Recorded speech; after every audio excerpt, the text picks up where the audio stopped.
This is We Need to Talk with Dr. Darcy Sterling, where I give you the tools and the skills you need to love better so you can live better. Valentine's Day is typically reserved for celebrating romantic love, but today we are honoring a love that is often overshadowed: friendship. It's the kind of love that forms over years and decades, and it comes from witnessing and having a witness to your life.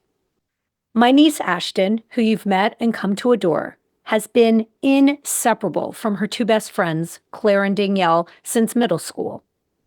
Now in their late 20s, their bond remains solid, weathering all the stuff that life has brought. These three have lived through first kisses, choosing colleges, finding jobs, and losing them. Their love is so enduring that they tolerate the inconvenience of living hundreds of miles apart, which occasionally has meant flying out with no notice to offer support when one of them had an awful breakup. They've even turned to family for help at times when one of them faced the unimaginable loss of losing the last of her parents during college, a moment that brought me into Danielle's life in a way that none of us could have foreseen. It's rare to see friendships that not only survive but thrive over the years, which is why today I want to celebrate their love for each other and try and drill down on what keeps them together. What is the glue that allows them to look past their imperfections, allowing each of them to grow, sometimes in different directions, while staying fiercely loving and loyal to each other? So today, we're not going to focus on your relationship status or mine. In this Valentine's Day conversation, you're going to be reminded that some of the most meaningful love stories in our life comes from the friends who stand by us year after year.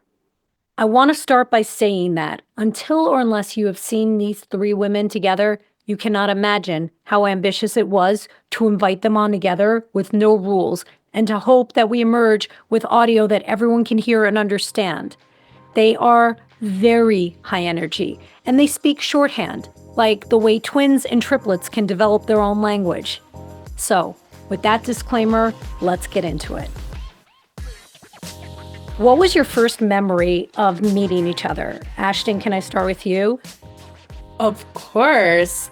So my first memory of meeting Claire, I'll start there because I met her first, was actually, I think, around third grade. We went to the same elementary school. And literally, we had no interaction. My only knowledge of her was that she had 14,000 siblings, AKA Claire is one of 7. And I was just like, wow, that's the girl with like a coven of siblings. So I didn't really know her that well. So that was all of my interaction with Claire, but I knew her and I knew of her family from a very young age. Danielle, I met in middle school. And my most poignant memory of Danielle is thinking to myself, watching her walk down the hallway of Holy Trinity Middle School, was, oh my God, she has the best hair I've ever seen, A. B, she is so much cooler than I will ever be. C, I think I'm scared of her. Which was mostly due in part to how cool she was in middle school and how many friends she had and my lack thereof on both counts. So that is my first memory of both of them. I'll throw it to Claire to recount her experiences. Okay, I'm going to piggyback off of that because my first memory of Danielle is similar, like kind of similar. So I remember in middle school when we all came to Catholic, and I specifically remember we were sitting on those like concrete steps out in the stadium, and all the middle schoolers were there. And I remember seeing Danielle, and Danielle was part of the cool girl squad, like literally the cool girl squad that all the guys thought was like, that Danielle was so hot. And I also specifically remember Danielle having long, luscious blonde hair. Like she does now. Like still to this day. Yeah. Ashley, my first memory of you, this is probably slightly traumatizing, but I remember in third grade when that substitute teacher literally thought that your insulin pump was a cell phone and ripped it out of your body. Yes, okay. It was this scandal heard around the Charlotte-Mecklenburg area, which is where we grew up. Yes, Just for our listeners, Ashtyn has type 1 diabetes and has since she was a little girl. And so she's had an insulin pump. And what did the teacher do? The teacher tried to take her insulin pump away from her? She thought it was a cell phone. Ashtyn, you probably could recount it. Yeah, I can. And just for added context, an insulin pump is actually connected to your body with a very thin tube. So it was connected to my body when she tried to yank it from me, thinking it was a cell phone. And I think collectively the entire grade gasped because they're like, no. So it was a bit of a scandal. But yes, that was my rise to fame. Oh my God. Danielle? Yeah. So I don't really remember middle school as well as you guys do, I guess, for whatever reason. I remember becoming friends with y'all like in high school. So me and Ashtyn took algebra together, and I don't know why that's like an important part of the equation. There were 10 people in that no class. pun intended. But yeah, we took algebra together and we would make fun of our teacher together. And I was like, oh my gosh, she's so funny. And then I realized that she was like low key failing the class. And I was like, wait, do you need help? And then so like we started hanging out and then we became like best friends. And I think Claire, we became friends through volleyball. I swear, I like don't remember how we became so close. I feel like like it just happened. And one day, like I was at your house all the time. Like I literally don't remember like a specific moment or anything. It was just like, okay, the three of us are best friends and this is how it's gonna be. I think I trauma bonded with you because you were the first sleepover I was ever allowed to have. So in high school. Oh, dead. What do you guys think drew you guys together back when you first met? Like, was it shared interests? Was it similar personalities? Contempt for your parents or something else? Why don't we start with you, Claire? Yeah, I feel like for me, it was that piece about parents. I just remember Ashtyn being like, I'm so annoyed at my mom right now. And I'm like, no, I completely understand. I immediately regret the question. Because her mother is my sister. Go on. I think it was definitely that for Ashtyn was that, annoyance with parents. Danielle, I think for us, we became such good friends so quickly because we bonded over volleyball and, that athleticism, but also that goofiness. We were like definitely the first ones to get in trouble with our volleyball coach. And it was friends since then. Yeah, I concur. I think the three of us were really weird. And I don't think there was a single other person in our high school that had, except for Julia and Christina, who had like a similar sense of humor to us. Which are Claire's totally fine. sister. And her friend, yeah, sorry. Yeah, I think volleyball was like kind of the impetus for us all being together so often outside of school and spending that time with you guys like every day. I think that we all started to pick up on each other's humor for sure. We're like, hey, like maybe we should hang out outside of this. Actually, we didn't even suggest it. It just started happening organically and naturally. And then it just became what it is now. Like, what, 13 years later? One of the things that really has always surprised me about your relationship is how there's three of you, because it's so common to see two best friends. You almost never see three best friends work out. There's, the old expression, two is company, three is a crowd. And I've literally never seen a triad that's worked other than in movies. And the reason why they don't typically work is because it's so common for one person to feel left out, either in a conversation or in plans. And I'm curious, how is that not a problem for you guys? Have none of you ever struggled with feeling left out or jealousy over the other two's closeness? I was thinking about this going into this filming, and it dawned on me that I actually don't look at our friendship like a triangle. I look at it like a circle because we all feed into each other and in different ways. And it's not uneven. It's just, it all goes back into each other in kind of a circle of equality, even though we all bring different things to the table. Of course, there's been, I'm sure, moments where we've had, I wouldn't say jealousy or that, but more like FOMO. Yeah. Because Danielle and Claire live a lot closer to each other than I do. They're both still in North Carolina, albeit hours apart. They've gotten to spend more time together throughout the years, and they went to college together.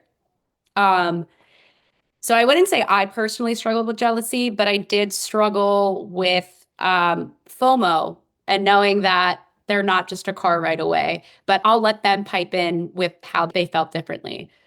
I mean, I agree with you, Ashtyn. I think like the proximity location piece could be hard.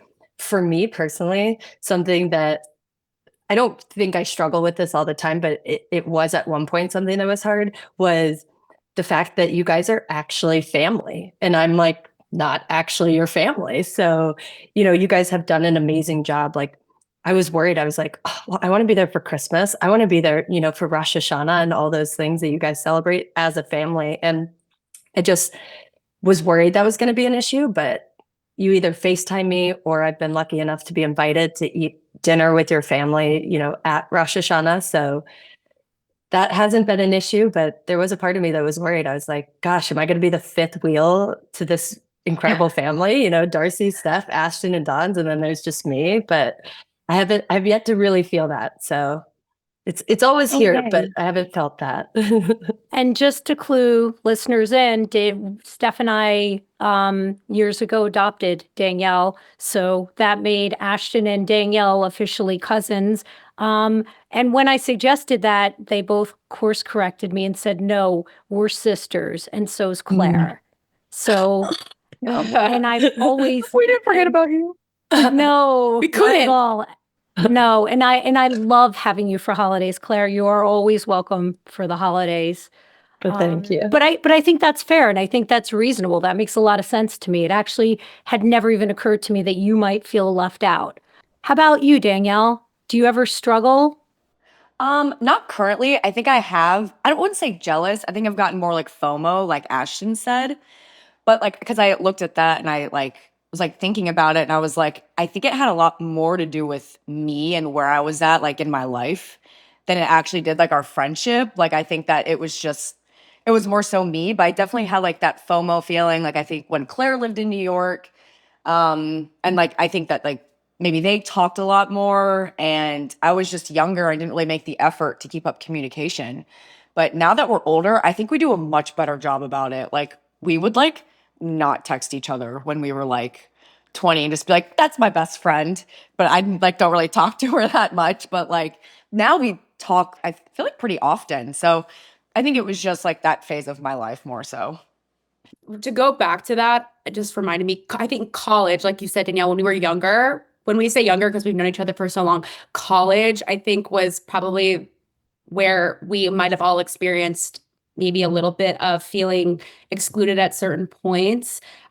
So we all went to a state school in North Carolina for our freshman year of college, and I ended up transferring to New York, which had always been the plan. But being there that year with them was actually my biggest struggle because they were all rushing sororities. They were making all of their own unique friends, and I just wasn't meshing with that community. And it was a huge struggle for me to watch my best friends make all of these new friends and connections. And I just really wasn't. So I felt like very much, I wouldn't say jealous. I think sad was the word. And then when I transferred, Claire decided to come to New York, I think, to my college. I think you were there for 6 months, Claire, before you were like, nope, not for me. Yeah. But I would definitely say college was the most challenging time for all of us in that sense. And how did you guys handle it? Did you share your feelings with each other, or did you individually just try and suss it out? Yeah, I can remember a period of time back in college where Danielle was going through probably the hardest time of her life. And we lived less than 2 miles from each other. And there was a point where I called Danielle and I was like, we have to go for a walk. We have to talk. I want to make sure you're okay. We need to get reconnected. Like, let's just go for a walk and figure out what's going on. Yeah. Yeah. I remember that. And that was kind of like, I think towards the end of our senior year. So that was like a year after my mom had passed away. And I think that I was just in like my own personal bubble. Like college is such an easy place to get distracted with. And like, it's like you're going to parties and you're drinking, and it's so easy to not deal with the feelings and just ignore things. And as a result, I unfortunately kind of like, was secluding myself away from like my best friends. Because you have to know your own feelings to be able to express that to other people. And I wasn't there. But I do remember, Claire, after my mom passed away, you went out of your way to pick me up. I think it was sophomore year. So we were still kind of like in that weird phase, but you went out of your way to pick me up from my house and you drove me all the way to Charlotte. So, like, for those that don't know, Greenville is like 4.5 hours away from Charlotte, North Carolina. So even though we like weren't as like we were still like sisters, like we still like I feel like had a good connection, but we weren't making in like the daily effort. You like still made this like huge grand gesture. And I feel like for me that really ties in like what our relationship is really like. I'd do it again if I had to. Thank you. I got you. Hope it doesn't happen again. Yeah, we don't want that. I mean, since I'm the one that would have to pass away, here's hoping. No, no, no. No, no, no. No, no, no. No. Oh, my Lord. One of the most common reasons that friends drift apart, like especially when they meet as teenagers, is that kids naturally try on different identities and pursue different interests. I have seen each of you reinvent yourselves over the years, and somehow you remain best friends. How does it not drive you crazy when one of you makes a big life pivot or becomes obsessed with something that the other two cannot relate to? I'll go first just because I feel like I was one of the first to really try and reinvent myself with my move to New York. And I completely adopted a whole new look, a whole new kind of identity that felt so different from what we grew up with and what we were. And in short, I think at the basis of our friendship was never founded on what we are interested in or our hobbies. It was founded on this mutual understanding of each other on a level that I don't think any of us can really explain or understand. It's more just we see each other for who we are as people. Not to say that there haven't been moments where we've picked up interests or hobbies in our life where I'm scratching my head like, I don't get that. And for example, Danielle, the whole weightlifting thing, and I'm so grateful that it is something that you love and has actually like contributed to your life in such a positive way. But I just remember, and even now, I'm like, you know what? Do I get it? No. Am I interested in it? No. Does it make her happy so it makes me happy? Yeah. But yeah, I think that we're such unique individuals. We're so similar, but we're so different. So to get hung up on something that someone is pivoting their life to, I am not going to allow myself to get annoyed or alarmed unless it is harming them or harming our relationship. That's how I feel about it. I love that. I really, really love that. What I love about that, since you asked, is that I'm always telling people when they're looking for partners, fuck the common interests. It's not about the common interests. It's about the common values and principles. Your interests are going to change throughout the course of your life. Don't focus on, do I like to weightlift and will my partner like to weightlift? Find someone who is committed to health and being physically active and growing physically and strengthening their body. Doesn't matter what they're doing, because how they do that this decade is going to look so different 20 years from now. But as long as you have that in common, that is going to be, that's going to be a common thread that's going to keep you guys engaged in similar things in life. And you just totally, you eliminated that, Ashtyn. And what I love about that answer is that what you said is you don't care. You don't need to be into what they're into. You love them. And as long as they're not hurting themselves or anyone else, you're here to show up for it. I wish I could be that flexible. Go on. Who's next? That's kind of hard to follow. I know.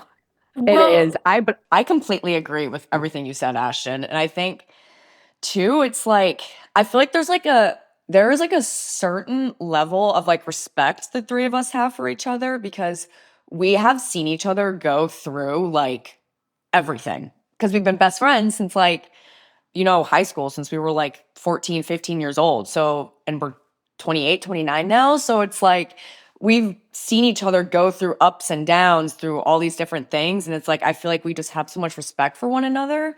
And I feel like it just makes it easy for us to just love each other as humans. I don't know if that makes any sense. But that's how I see it. Like, I will support you guys. It's just like Ashton said, unless it's like harming you, like no matter what you guys do. And we have other friends that we know that we can do other things with. Like Danielle, when you lived in New York and I tried to get you to go clubbing with me, and it was just so not your jam, and you were so miserable. And actually, at first, it kind of bothered me because I was like, how are you not having the best time ever? Like I am? Like, what the hell? I don't get it. I know. And then you had to tell me, like, hey, I love hanging out with you and spending time with you, but like, this is so not my jam, so not my scene. And I had to like understand that and kind of pivot in other ways. And I also think Claire didn't like it either when she came here. I was like, guys, go clubbing with me. And everyone's like, no. No. You want to know what's interesting though? Is like, I know that bothered you so much, but Danielle wasn't going to change who she was because it didn't make a difference in the friendship. Like you guys still, obviously we've still stayed friends, but we don't have to go to the club to still be friends. Yeah. And I don't have to go weightlift with Danielle to still be Exactly. friends. No, It's- Lucky you. I've seen each of you guys let things roll off your backs in ways that seem mature beyond my years. How do you decide when something is worth addressing and when you're literally just going to work it out yourself?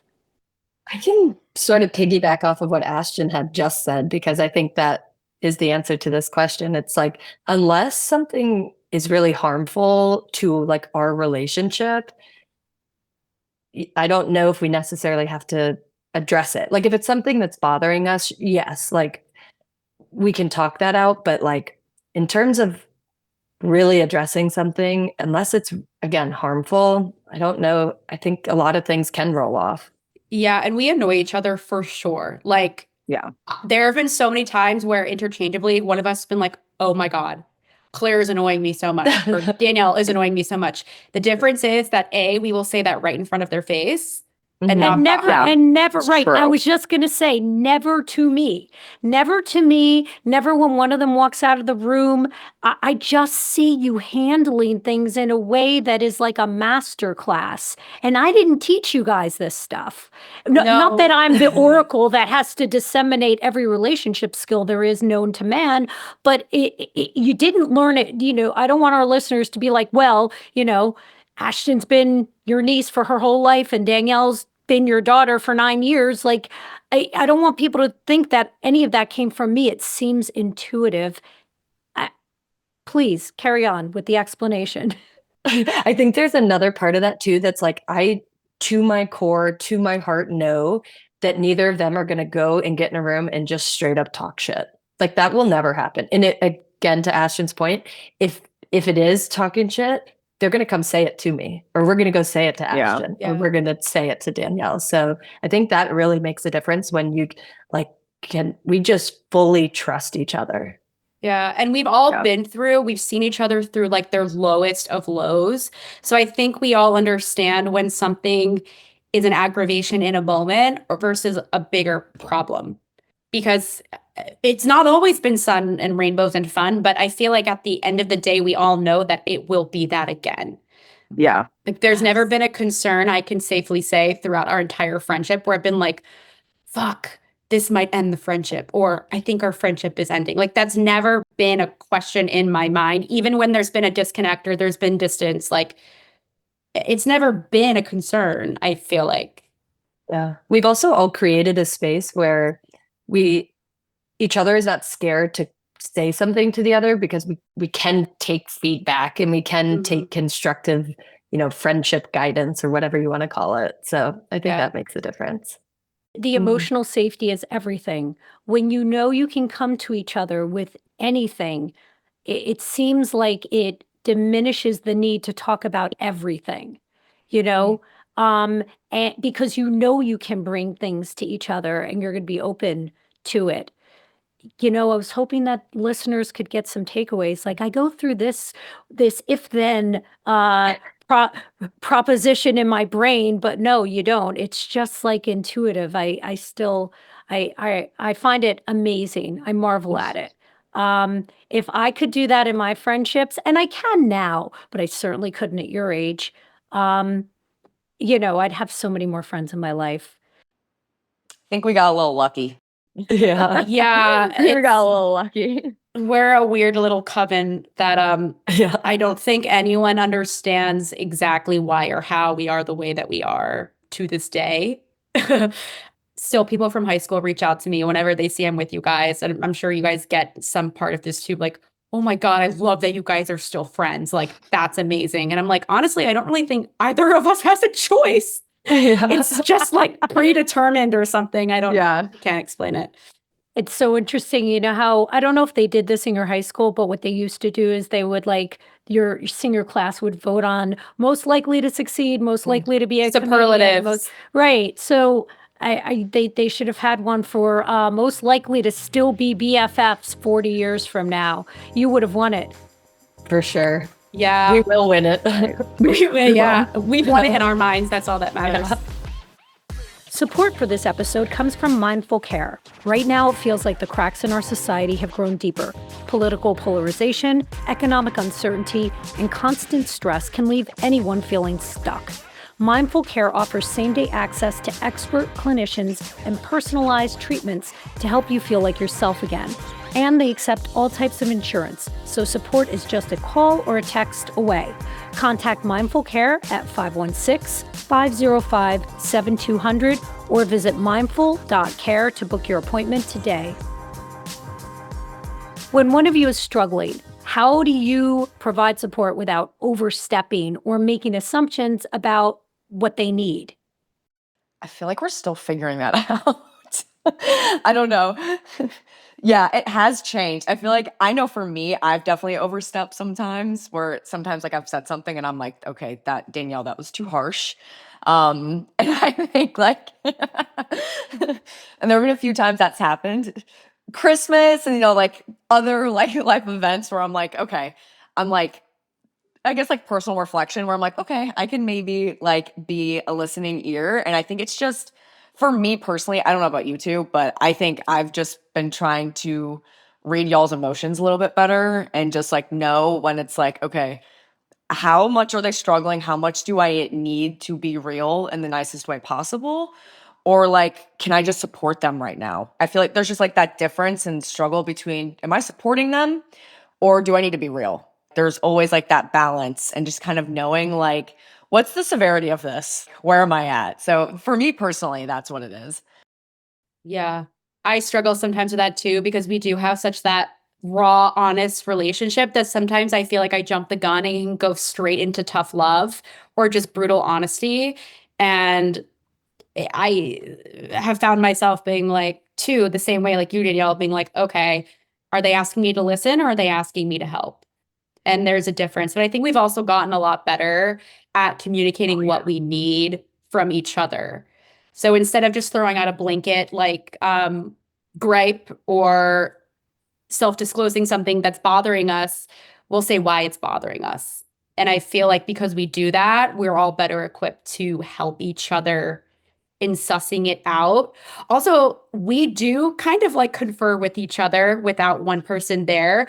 If someone is in need of help, being like, hey, okay, what do you think about this? Do you think this is a good idea? What can we do? So it's like, it goes back to the circle. It's like if one person isn't able to give the full support, the other two people are still working behind the scenes. It's like a weird little menagerie of characters that are always trying to like make it work somehow. And you've never literally sat down and had a conversation like, hey, when one of us is like going through something, is it cool if the other two like confer? You guys never had a conversation about this. It just happened. See, the problem with this episode, it's going to seem magical. There's not going to be a fucking takeaway. But that's life. might Then be. we're here to celebrate you. Yeah, there We're might here to be. celebrate you. It doesn't matter. We're doing it anyway. But there's like literally, there's like there's an intuition among the three of you that I tell people not to rely on in relationships. You're messing up all my relationships. I think that we can speak to that, Darcy, with the distance thing and helping people see that you don't have to be this geographically close to people to maintain these types of relationships. What do you guys do when your needs haven't been met in a situation that may have seemed obvious to you, but that the other two got wrong? Tell me the other two have never gotten it wrong. And I'm ending this call. I can think of a specific example, but it's specific to like Danielle, not necessarily both. Maybe it's not a needs met, but like feelings hurt. Is that an okay example to kind of talk through? Yeah. Okay. Yeah, tell the story. It's fine. You were upset. I remember. You were upset. So gift giving is one of my love languages. And I had. Okay, I didn't know that. Me neither. Okay, This is news to sisters. me. So gift giving is my love language, and I know Dawn's loves coffee. Dawn's will drink coffee at like 3 p.m. She loves it. But I learned the hard way, Dawn's loves very specific coffee, probably Nespresso if I'm remembering correctly. So I got Danielle a Keurig coffee maker for Christmas, and before she even got the wrapping paper off, she goes, "Oh, I won't use this," in front of Kendra and in front of the whole My family mom. and Ashtyn. And I just sat there and I just kind of shut down. I was holding back tears because I'm like, I have failed her as a friend. But in the moment, we didn't address it. It was after the fact. I had to sit down with Danielle and I was like, that like actually hurt my feelings. Next time, if you hate something, just pull me aside and be like, hey, let's go to Target together. I'm going to choose something else that is absolutely not this. But I mean, that was the time I can remember that. And that was several years ago. But since then, Dawn's has been very nice about my Christmas gifts. I feel very bad about that. It's not my best moment. No, but you know what? It's such a relatable example. Like people get things like that wrong all the time. And I love how you just, instead of criticizing her, you told her what you needed. You didn't say you're a shitty person. Who does that? It was in front of parents and other family members. Like you didn't do any of that. You just told her what you wanted. You made the request without the criticism. Beautifully done. Do any of you have an example of a challenge that you've had maintaining your friendship? For starters, distance. I mean, we all live over 3 hours away from each other, and we're incredibly busy people. That's always been an on and off challenge. I mean, it's just the most obvious. We don't see each other's day-to-day lives. We don't see the struggles that they go through every single day the way that their other immediate friends do. So I think just for me personally, when I catch up with them, it's hard for me to like fully relay the picture of my life in a way where they can really understand what I'm going through. And I'm sure same for them. Like there's so many small details that we share with like our everyday work friends, our everyday friends that live near us that they no longer are privy to that they used to be, that, sometimes it makes it hard to stay connected. Like if one of us goes off the grid for a little bit or is a bit less communicative, it's not as easy for me to shoot a text and be like, hey, life update. This is going on at work. This is happening, blah, blah, blah, blah. Sorry, you haven't heard from me in a few weeks. Like it's a bit more complex.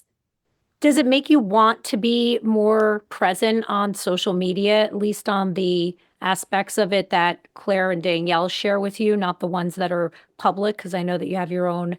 My close friend story. Yeah. Yes. This has also been brought up on a few podcast episodes. No. Actually, yes. Sometimes I do share there just so people don't take offense or feel disconnected from me. It's like sending out a press release just to my close friends. Wait, you want to know what's so interesting about that, Ashtyn, is you had one the other day and I had responded to it because you said you had a really hard day. And I said something about like just washing your face is like a big win if you're having a hard day. And I actually took that as I have not been a good friend if my friend is going through something and I'm learning about it through close friends.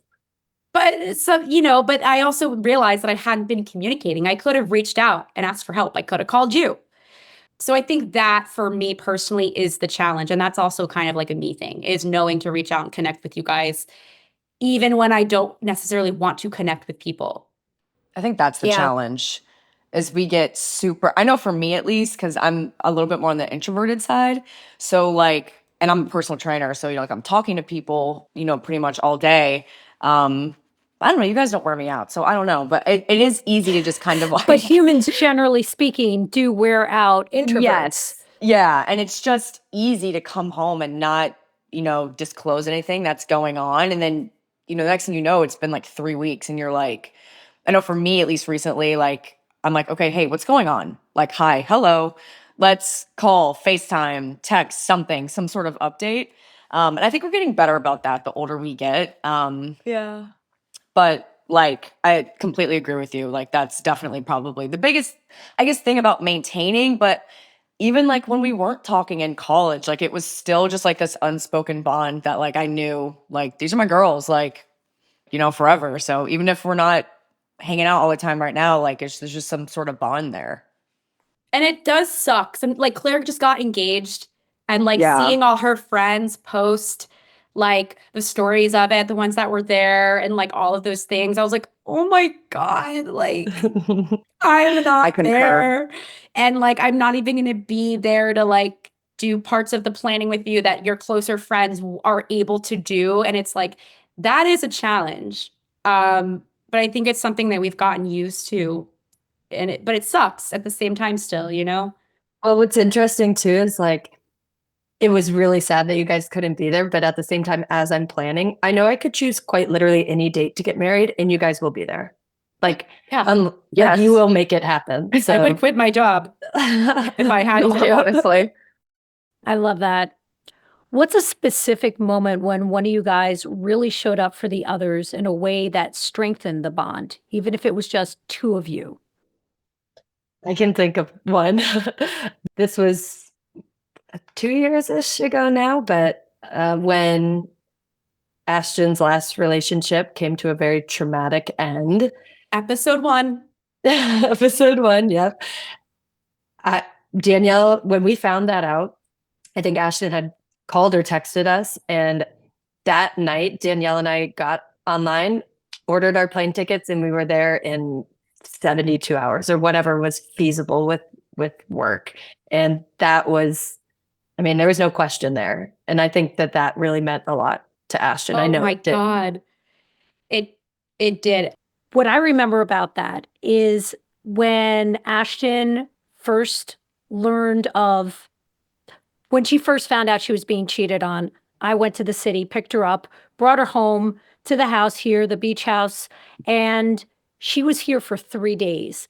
And she didn't want to tell anybody. She didn't want to tell any other family members. She didn't want to tell you guys. She wasn't sure what she wanted to do about it. She wasn't sure if she was going to want to repair it. She wasn't sure if she was going to want to kick him to the curb. She wasn't sure, and she wanted the space to figure it out herself. And by the third day, when maybe 50 calories had passed through her mouth into her stomach, I said to her, I'm going to work out. When I come home, you need to have told your mother, and I highly encourage you to tell the girls, Danielle and Claire, because they are not going to require you to make a decision. I bet they'll find a way to support you either way. So when I come back from working out, Ashtyn reports that she had finally eaten a meal. My wife concurs. She confirms that real food passed through her mouth. And I said, did you tell the girls? And you looked at me, your big blue eyes, and they welled up with tears. And you said, I did. And they're coming on Friday. They're coming here. And I'm gonna I get could cry thinking about it now. Honestly, like I'm really getting get emotional. emotional. I'm getting emotional about it. I just like, okay, I knew they were gonna be supportive, but that's just a level of love that like to be clear, none of you guys are rolling in money. You're 20 something, you're in your mid 20s and broke, like everyone in their mid 20s is. And it was just so heartfelt. You say how it made you feel, Ashtyn. I mean, I remember being overwhelmed with emotion. I think I did start crying. Um, and I actually was in kind of disbelief a little bit because I couldn't believe how instantaneous the reaction was, in the sense of it wasn't even like, oh my God, are you okay? It was like, we're coming. And I literally am tearing up thinking about it now. Same. I had never felt such a sense of like, I knew it was always there of support and love, but I was like, oh my God, these are two incredibly busy people in their 20s. And I live in New York and they are dropping everything to come and help me. Yeah, like that is like a standout moment for me. And there's been so many moments over the years where we've all shown up for each other, but at least for me, that was my most vulnerable, lowest, darkest moment where I think they actually helped pick me out of it at a time where I needed them to the most. It was like so fresh. It was fresh. It was like a week later, maybe less. Duty calls, honey. Duty calls. Literally. Yeah. And all my other friends too, who are also incredible, they were like, "Oh my God, like that is so incredible. I am so grateful that you have people like that in your life that are like rallied the troops." I think my mom might have even gotten emotional and cried a little bit too about it because she came right after them. Right. But yeah, that for me was the biggest standout moment. How do you think your friendship has shaped who each of you are today? Danielle, I'll start with you. Oh, wow. Oh, that's a tough question. How it has shaped me today. I mean, I guess in some sense, maybe a little bit more confident because I'm secure and like I know that like I have like two of like my best friends and like even if we don't live next to each other and don't hang out all the time, like I'm totally okay with that. But like, no, maybe one day we will. But like, yeah, maybe like secure, but also like they have picked me up when I've been at my lowest. So I've also learned things from them, you know, like it's just like this constant thing of like, you know, like I learned things from Claire, like trying to be a little bit more like giving and like empathetic, I guess you could say. And, you know, even like with Ashtyn, like I think she'll give me a little bit of that tough love sometimes. And I kind of like, you know, learn to ask myself also the hard questions, but like also kind of being like, okay, maybe there's a time when I need to do that for my friends too. So I think it's just always just like learning from them individually as the amazing humans that they are. And yeah, that's my answer. That was a tough question though. I like that. I'm gonna keep thinking about it though. Okay. Ashtyn. Well, I'm a lot weirder. I just keep getting weirder in the sense of they allow me to still be that inner child that was allowed to be seen and heard, that I really feel like I was never able to be until our friendship was created. And when, even at my big age of 28, even when I feel like professionally, personally, financially, whatever it may be, when I feel tired and I have nothing left to give, like they remind me of the child in me and that fun and laughter and love. It can come back to you like that. And also to touch on Danielle's point, it's a sense of like just innate security. Like I know that whatever happens in my life, they will be there on the front lines. And it's like I never have to question that. I never have to question the loyalty, the how genuine like their love for me is. It's like to have that at the end of the day, like you can't really put a price tag on that. And I feel like it's made me a much more secure person in how I interact with other people because I know that I always have them to fall back on. There is so much research done on how protective your closest relationships can be from trauma, and that having that secure base it allows you to take risks in life and to move through the world with a level of self-esteem, like you said, Danielle, of confidence, like you said, Ashtyn. And it's everything. And it only takes one friendship or one relationship. If you just have one, even just one will supercharge your ability to move through the world with a level of ability, belief in yourself, that even if shit doesn't work out, there's someone who has your back. There's someone you can talk to. There's someone who cares about you enough that they're voluntarily in your life. How about you, Claire? How has your relationship with these two informed or helped shape who you are? Gosh, those are so hard to follow after both of those answers. But I think for me, the biggest thing is like I'm somebody who grew up and has like a heightened sense of like hypervigilance. Like I'm always looking for where the next problem might be or who I might have to defend myself from.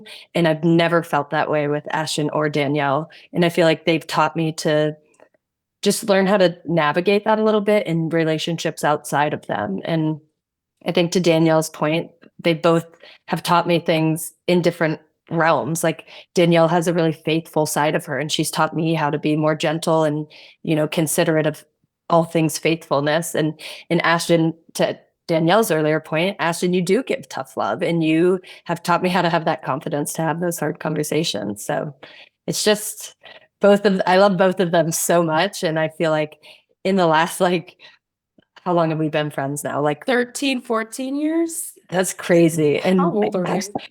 and it's just crazy to think how the next 13 years, how much we will grow and how much we'll learn from each other. And I'm just excited that they're in my life. Yeah, you guys are so cute. Okay. Looking ahead, what is one thing that you hope for the future of your friendship? Danielle? Honestly, like I see these videos online of like these older women like in nursing homes and they're like laughing and like having the best time with like either like they're like they're girls or whatever. Like I think there was one video of these like three older women on the beach and they were just like having the best time, and like I can only hope that that's us. Like I hope that whatever happens in our lives, we somehow find each other like at the end of it and we can be close to each other and we can laugh the way like when we did when we first became friends. Like that is like all I can like ever hope for. That is so touching. I can't. Go on. Someone else. I can't even host. I'll say, why wait till we're older? Let's just make our own commune. Like Claire's like getting married, like there's stuff going on, but like, towards the end, it's like, let's just retire, I would love that. If you want to skip to the part that I want to avoid, that I'm doing my level best to never have happened to me. You want to just go right to that, Danielle. That is courage. My brain is in like wedding mode, obviously, but I'm envisioning they're going to be by my side on one of the most important days of my life.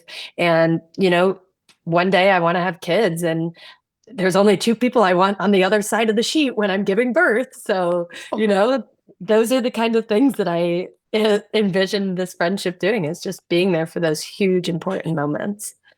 Your child's going to be terrified of us at first. Just absolutely. I'm gonna give it a couple days before It might go deaf in the first month. For anyone who doesn't know, we're quite loud. We're quite loud. It's actually like a known thing. Like my mom prepares everyone before we reconvene at my home base for the holidays. And my poor boyfriend, the first time he met them, loved them, but was very overstimulated. But what are you going to do about it? Sparks joy. Well, I warned our audience about it at the top in our intro. So We've good. been very contained. This was very tame, Darcy. Very good. You've been very, very good. I've been quite impressed with your self-control. Did everyone go on that last one? I didn't. I'll go again. Well, one thing I hope for the future in general, and maybe this is more about me, but it's so I can be closer to them, is that I become wealthy enough to be able to have a private jet and fly them wherever I want them to go or I want to go. Because realistically, we really only see each other maybe 3 times a year. Maybe. It's usually a holiday or an occasion. I think this last year was the most I've ever seen you guys since we've all lived in the same zip code. And that was because my brother got married and Claire came up to Rosh Hashanah. So realistically, to give more context, we literally only see each other 2 to 3 times a year. So I would love to close that gap. And I would also hope that we will take our friendship trip. We've gonna been do it. talking about taking a vacation, just me, Claire, and Danielle, which in all of our 13 years of friendship has never happened, to celebrate our friendship. And we have been talking about this for probably 5 years, and it has never happened. We So have to. let's start Because you want to there. go on a cruise. I don't want to go on a cruise. Dude, I'll Claire go wants to anywhere. go on I a don't cruise. care. I'll go anywhere. Anyway, sorry, keep going. I just had to say that. No, Totally that's fair. fair. It's fair. Cruises are Totally not fair. for everyone. Yeah, I hope it just keeps getting better the way that it has been. I agree. Because things are going to keep changing. Mm-hmm. We don't know what it's going to be like when someone gets married, someone has kids, but I still don't have a doubt that the foundation will still be there. Yeah, I hope that we see each other more and that we just keep being weird, funny, and in love with each other. Well, I want you to know how much I admire and love each of you. I view successful relationships in much the same way that I view success in any area of life. You're in the right place at the right time. And what makes you successful is that you are willing to do the work that it takes to become irreplaceable. And you guys have been that for each other. You've become irreplaceable in each other's lives. You have the makings of a lifelong friendship, but you no longer have proximity, as you know. You live hundreds of miles apart. And now one of you, Claire, is about to get married and start a new chapter in her life. Your friendship is about to get harder to maintain, as you said, Ashtyn. It's going to be inconvenient to see each other. Each of your lives is going to pull your focus and going to really distract you from your friendship. What I want for you guys more than anything in the world is to fight for each other, because what you have is so special. Even as you make new friends, it's so unlikely that you're going to spend anything close to the amount of hours with them that you guys have spent together. I want you to cherish your bond. I want you to prioritize it, because you three are more likely to be there for each other than you are to be with your life partners in 20 years. Claire, I hope your marriage thrives forever Yep. and outperforms the stat, but I'm just being real about the stats. And I'm not even telling you anything that you guys don't already know. So love each other, because a friendship like this, you're lucky if it comes along even once in a lifetime. And you three are really lucky to have each other. Thank you. We Need to Talk with Dr. Darcy Sterling is a Sterling Standard production. Editing and sound engineering is by Bart Migal. Our theme music is by Trendy Music. Special thanks to Amanda Christiani and Preston Smith. If you're lucky enough to have a close friendship, go ahead and send them this episode. We've been very contained. This was very tame. We've behaved ourselves. Yeah. You've been very, very good. I've been quite impressed with your self-control.